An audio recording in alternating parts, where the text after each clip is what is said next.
뭐냐면요. 악장이라고 하면 이 악장이라는 장르 자체가 태어나게 된 배경이 뭐냐? 바로 조선의 건국입니다. 조선이 건국되면서 뭐야? 새로 건국된 나라의 정당성을 드러내기 위해 새로 건국된 나라의 미래의 밝은 미래를 기원하기 위해 이런 노래를 만들게 되고 그 노래가 바로 악장이라는 장르로 탄생된 것이라고 보시면 되겠습니다. 그래서 일반적으로 우리가 문학 작품을 창작하는 데는요. 동기가 있게 마련입니다. 왜 창작하느냐? 그 창작의 동기는요, 두 가지로 크게 나눕니다. 첫 번째, 뭘까요? 전달 동기가 있습니다. 자, 전달 동기라는 건 뭐냐면, 바로 목적성을 가지고 있다는 거죠. 목적성. 자, 그러니까 무엇인가를 이야기하기 위해서 만들어진다 이런 얘기죠. 근데 창작 동기 두 번째는 뭐냐면, 전달 동기가 아니고, 표현하기 위한, 그죠? 표현하기 위한 동기에 의해서. 에이, 표현하기 위한 동기에 의해서 만들어지는 것이 있다는 거예요. 이런 것은 뭐야? 글쓴이의 작가의 정서를 표출하기 위한 작품이니까 아무래도 이쪽이 문학성이 더 뛰어나겠고 요것은 그 시대의 어떤 목적을 위한 거니까 문학성보다는 의도가 있어서 그 순간 그 의도가 사라지게 되면 사라져버리게 되는 좀 단명한 문학 갈래라고 볼 수가 있겠죠. 그런 의미에서 악장이라는 장르는 요 시대에 창작되다가 이후에 연결되지 못했습니다. 자, 반대로 시조 같은 걸 생각해 보시면 유사한 시기에 만들어졌지만 현대에도 창작이 되고 있잖아요. 그것은 전달 동기보다는 물론 전달 동기에 의해서 만들어진 그런 시조도 있겠지만 말이죠. 표현 동기가 더욱더 강한 그런 장르였다라고 보시면 되겠습니다. 무슨 말인지 이해하죠? 자, 그럼 강구는 임금님의 은혜에 감사하는 노래 이거 한번 핵심 체크 먼저 해볼까요? 자, 목적성을 가지고 있다. 좀 전에 얘기했습니다. 목적성, 전달 동기를 가지고 있는 작품이다. 또 한편 상투적인 표현이 가득하다 이런 얘기입니다. 그렇기 때문에 얘를 문학성이 뛰어나다라고 얘기할 수 없고 문학성이 좀 결여된 작품이다라고 볼 수밖에 없습니다. 그 다음 표현상의 특징으로 여러분들이 기억해 줘야 할 것은 비교와 반복을 통해서 강조를 하고 있다라는 얘기입니다.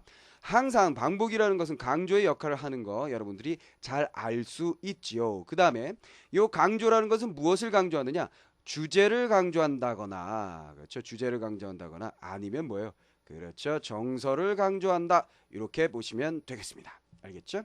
자, 넘어가기 전에 그냥 간단하게 상진이라고 작가가 되어 있는데요. 뭐 이거는 명확하게 이 사람이 작가인지 아닌지에 대한 여러 가지 이견이 있습니다. 물론 작가가 누군지 우리가 외워야 하는 일은 전혀 없습니다. 그냥 참고적으로 얘기를 했고요. 자, 감구는 임금님에게 감사하는 노래 들어가 봅시다. 서해 바다 기치는 자 서해 바다인 거 쉽게 알 수 있죠. 기치는 깊이라고 보시면 되겠습니다.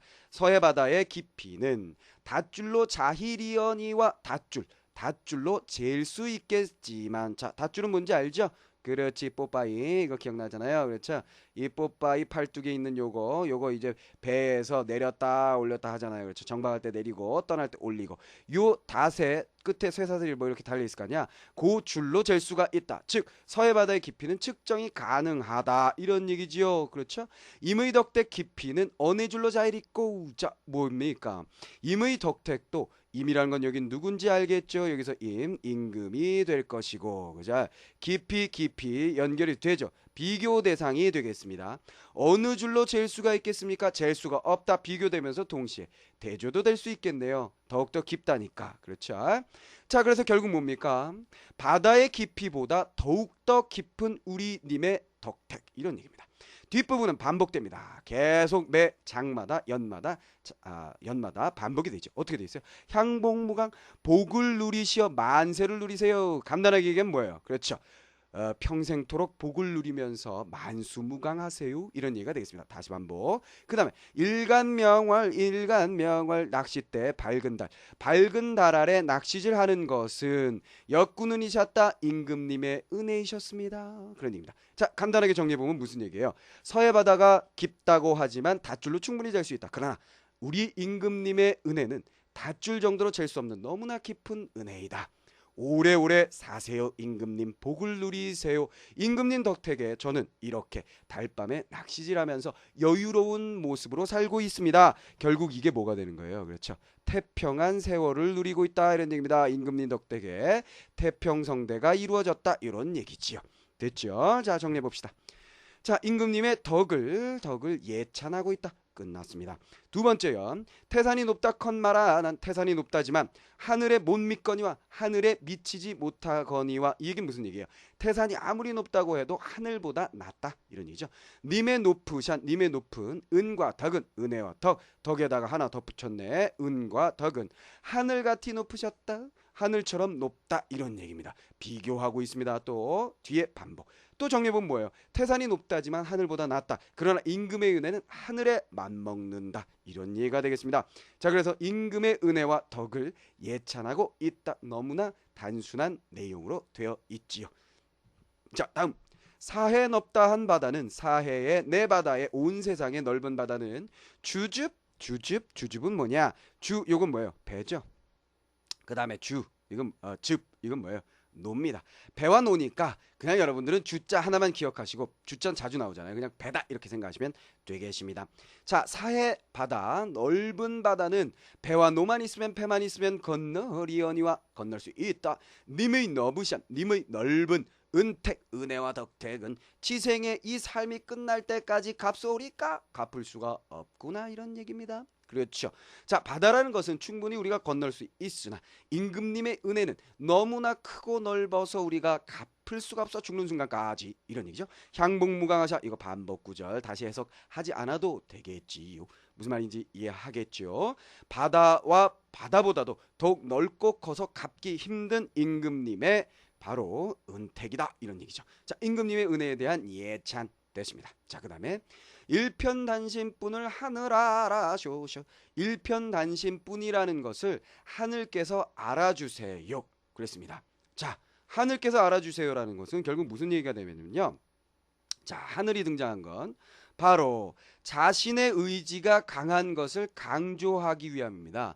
무슨 말이냐면 우리가 일상생활에서 이런 말 사용하잖아요. 내가 진짜 너한테 이거 돈 꾸지만 열흘 내로 내가 이자 쳐서 갚는다. 하늘에 맹세한다. 하늘에 맹세한다. 강조지요. 무슨 말인지 알겠죠? 여기서도 하늘이 등장함으로써 강조가 됩니다. 앞부분에서 연결 한번 해볼까요? 정과 정 같은 경우에 자신의 결백을 강조하기 위해서 뭐가 나왔습니까? 새벽 달과 새벽 별이 나오죠. 이 새벽 달과 별은 천지신명이라고 우리가 해석을 했었단 말이야. 그렇다면 결국 뭐가 되는 겁니까? 무엇인가를 강조하기 위해서 초월적인 존재에 빗대거나 마음을 갖다 붙입니다. 무슨 말인지 알겠죠? 그렇게 연결이 될 수 있다는 거 여러분들이 생각을 해 주시면 되겠습니다. 알겠죠? 자, 하늘은 아십시오. 하늘에 맹세합니다. 이렇게 보시면 되겠고요. 백골미분인들, 내 백골이 가루가 된들, 좀 과장된 표현이겠죠. 요런 시조 여러분들이 이 몸이 죽고 주고 100번 고쳐주고 백골이 진토되어 넋이라도 있고 없고 점층적이면서 과장적인 표현 본 적이 있었지요. 그렇죠?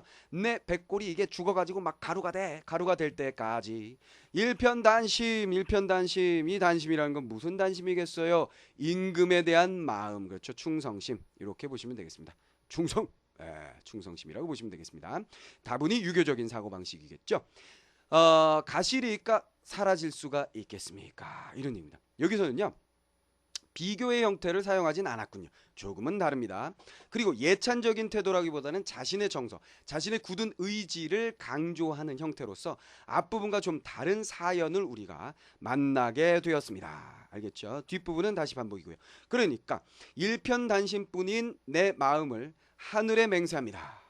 제가 죽어서 가루가 된다고 해도 이 마음은 절대 변하지 않을 것입니다. 그래서 수없이 많은 시조, 수없이 많은 가사작품, 수없이 많은 장르에 해당하는 작품들의 임금에 대한 충성, 유교적인 태도는 반드시 나와 있습니다.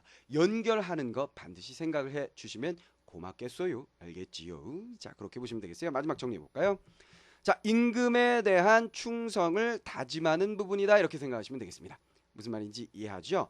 그래서 여러분들이 1년, 2년, 3년, 4년 4개 연으로 되어 있을 때 가장 출제 가능성이 높은 연은 어디냐라고 보면 네 번째 연입니다. 왜? 연결하기가 쉽거든요. 나머지 연들도 어떤 표현상의 특징, 그 다음에 목적 의식을 가지고 있느냐 아니면 그냥 자연스러운 정서의 표출이냐, 이 부분에서 문제의 출제 가능성이 있다라고 생각하시면서 정리를 해두시면 되겠습니다. 자, 마무리해 볼까요? 자, 그래서 강구두는 우리가 확인한 것처럼 목적성을 가지고 있었습니다. 그 목적성의 구체적인 내용이 무엇이냐라고 묻는다면 우린 뭐라고 얘기하면 됩니까? 예찬, 그죠? 예찬. 임금에 대한 예찬과 그다음에 뭐야? 충성에 대한 다짐. 요 정도로 여러분들이 체크를 해 두시면 되겠습니다. 그다음에 상투적인 표현이라는 것은 비교 표현이 이렇게 나와 있고 비유적인 표현들이 나와 있는데 그것들이 너무나 뻔한 표현들이다라는 얘기예요. 그러다 보니까 문학성이 좀 결여돼 있고 낮다 그렇게 얘기를 했고요. 그다음에 비교와 반복을 통한 강조 형태 우리가 확인할 수 있었습니다. 그다음에 1, 2, 3, 4 4개의 장 중에 연 중에 네 번째 연이 좀 독특하면서 여기는 주로 예찬적인 예의가 많았고 그다음에 여기는 주로 충성 다짐이 많았다.